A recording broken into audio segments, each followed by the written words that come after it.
আমাদের প্রথম কথা হচ্ছে আমরা কিন্তু হারিনি, আমাদের 100 সিট জোর করে লুট করা হয়েছে।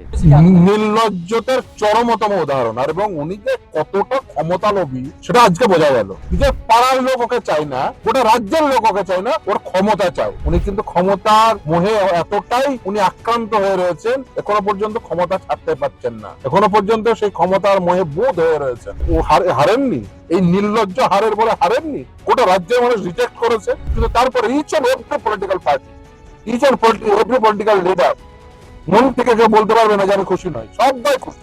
তৃণমূল বারে যে কটা তৃণমূলের হয়ে করে খেত, ওই কটা বাদ দিয়ে ইচ এন্ড এভরিওয়ান খুশি। মুখ্যমন্ত্রী, প্রাক্তন মুখ্যমন্ত্রী মমতা বন্দ্যোপাধ্যায় তিনি আজকে সাংবাদিক সম্মেলন করলেন এবং তিনি সাংবাদিক সম্মেলন করে যে অভিযোগটা করলেন যে আমি হারিনি, আমি রিজাইন দেব না, আমাকে জোর করে 100 সিট আনতে হবে। নির্লজ্জতার চরমতম উদাহরণ। আর এবং উনি যে কতটা ক্ষমতা লোভী সেটা আজকে বোঝা গেল। একজন ভদ্রমহিলা, সে গোটা রাজ্যের মানুষ তাকে রিজেক্ট করেছে, দুবার হেরেছে। একবার এর আগে নন্দীগ্রামে হেরেছে শুভেন্দু অধিকারী মশাইয়ের কাছে, আবার সে হারলো ভবানীপুরে, তার নিজের মাঠে এসে হারলো, নিজের বাড়ি যেখানে সেখানে হারলো। নিজের পাড়ার লোক ওকে চায় না, গোটা রাজ্যের লোক ওকে চায় না, ওর ক্ষমতা চায়। ওর কিছু কিছু মানুষজন নাম রেখেছেন না ওনার, যে ওই ক্ষমতা পিসি। ওনার সব কিছুতে ওনার শেষ হচ্ছে যে আমার ক্ষমতা চাই, অর্থ চাই আর ক্ষমতা চাই, ওটাতে ওনাকে শেষ করে দিল। এরপরেও উনি কিন্তু ক্ষমতার মোহে এতটাই উনি আক্রান্ত হয়ে রয়েছেন, এখনো পর্যন্ত ক্ষমতা ছাড়তে পারছেন না, এখনো পর্যন্ত সেই ক্ষমতার মোহে বোধ হয়ে রয়েছেন। যেন যেন প্রকারে ওই চেয়ারটাকে আঁকড়ে ধরে রাখতে হবে, পারলেও মানে কোনোভাবে ছাড়বে না। এখন আমাদের তো সবাই নজরে রাখতে হবে, ওনা কালকে রাতের বেলায় গিয়ে বসে পড়ে। দেখুন, সাধারণ মানুষ এগুলো হয়তো অনেকে হয়তো হাস্যকৌতুক ভাবে বলছেন, কিন্তু একটা বুঝুন, একটা মানুষের মেন্টালিটি বুঝুন, তার মেন্টাল স্ট্যাটাসটা বুঝুন। ওই যে বলেছিল না গৌতম দেব, যে প্যাথোলজিক্যাল লায়ার, আর ওর মস্তিষ্কে গন্ডগোল রয়েছে। এবার ওর মেন্টাল স্ট্যাটাসটা বোঝার চেষ্টা করুন, যে একজন মহিলা কতটা ক্ষমতায় নেশায় বুঁদ হয়ে থাকলে সে এত এরকম একটা রায় হওয়ার পরেও বলতে পারে যে আমি ক্ষমতায় থাকবো, আমি কেন পদত্যাগ করতে যাব। এইরকম কথাবার্তা সেই বলতে পারে যে ক্ষমতার মোহে একেবারে বুঁদ হয়ে রয়েছে।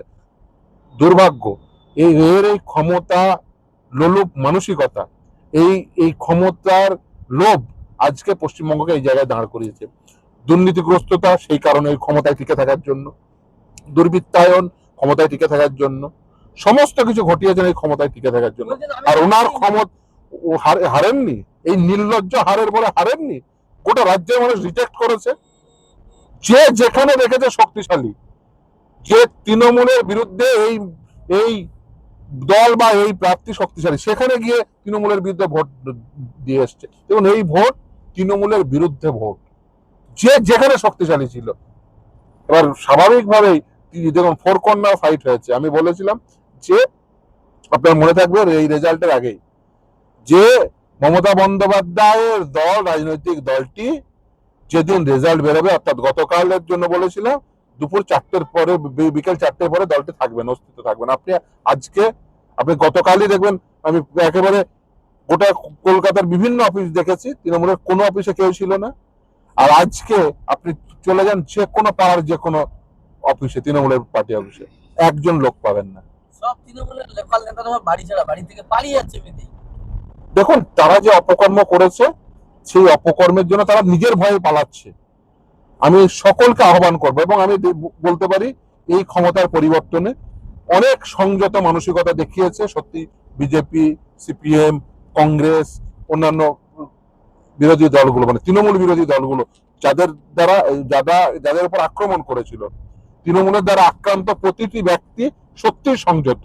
না হলে এই তৃণমূল যা গত 15 বছরে যা আক্রমণ করেছে, চাইলে মানে এই বিরোধীরা, তৃণমূল বিরোধীরা যে কোনো কিছু ঘটাতে পারতো। কিন্তু আমি বলবো অনেক সংযত আচরণ করেছে, প্রতিটি মানুষ সংযত আচরণ করেছে। এবং অত্যন্ত রেসপন্সিবল পলিটিক্যাল পার্টির যে ভূমিকা হওয়া উচিত, বর্তমানে যারা শাসক দলে এসছে, যারা তৃণমূল দ্বারা আক্রান্ত হয়েছে, তারা প্রত্যেকে সংযত আচরণ করেছে।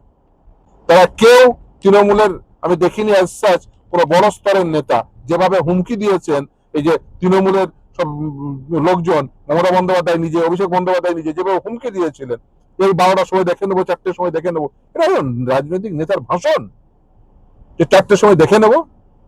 আপনি রাজনৈতিক ভাবে তার সঙ্গে লড়াই করবেন, বলবেন যে 4টের পরে অস্তিত্ব থাকবে না, সেটা আলাদা প্রশ্ন। যে হ্যাঁ, একটা রাজনৈতিক দল তারা ক্ষমতায় থাকবে না, তারা ক্ষমতা সর্বস্ব একটা রাজনৈতিক দল, তারা ক্ষমতায় না থাকলে তাদের অস্তিত্ব থাকবে, এটা স্বাভাবিক। কিন্তু আপনি বলছেন দেখে নেব, কোন বাপ বাঁচায় ডিজে বাজবে রবীন্দ্রসঙ্গীতের জায়গায়, এই হুমকি তাদের বেসিক্যালি বাংলার মানুষ এই হুমকির কারণে তাদের প্রত্যাখ্যান করেছে, এটা বুঝতে হবে। দেখুন, ক্ষমতা আজকে আমরা দেখলাম যে অভিষেক বন্দ্যোপাধ্যায় মমতা বন্দ্যোপাধ্যায়ের সাংবাদিক সম্মেলনে তিনি উপস্থিত ছিলেন, কিন্তু নীরব দর্শকের মুখে মতো ভূমিকা পালন করেছে, তার মুখ দিয়ে কোনো কথা নেই। দেখুন, ক্ষমতা এমন একটি বিষয় না, ক্ষমতা মাথায় চড়ে গেলে না তার কি ফল হয়, এই তৃণমূলের এই 15 বছরের শাসনকালের যে অন্তিম পর্যায়ে তার উপযুক্ত নিদর্শন। ওরা ক্ষমতার মোহে এতটাই বুঁদ হয়ে গেছিল, যাকে যতটা নিচে নামানো যায় তাকে ততটা নিচে নামিয়েছে, কোনো রাজনৈতিক কোনো স্তর রাখেনি, এবং বিলো দ্য বেল্ট অ্যাটাক যাকে বলা হয় সেটা করেছে। তার ফল মানুষ বুঝিয়ে দিয়েছে, এবং যতটা নিম্নগামিতা দেখানো যায় তার থেকে বেশি নিচে নেমেছিল তৃণমূল কংগ্রেস, আর মানুষ তার ফল বুঝিয়ে দিয়েছে, প্রতিটি মানুষ। এবং তৃণমূল কংগ্রেস ক্ষমতা থেকে চলে গেছে, ইচ এন্ড এভরিওয়ান খুশি। তিনি হয়তো যে রাজনৈতিক দলে বা মতে বা আদর্শে বিশ্বাস করেন, তারা হয়তো ক্ষমতা নাও পেতে পারেন, বা তারা হয়তো ভোট কম পেয়েছেন, কিন্তু তারপরে each and every political party, each and every political leader মন থেকে কেউ বলতে পারবে না যে আমি খুশি নয়, সবাই খুশি। তৃণমূল বারে যে কটা তৃণমূলের হয়ে করে খেত, ওই কটা বাদ দিয়ে ইচ এন্ড এভরিওয়ান খুশি।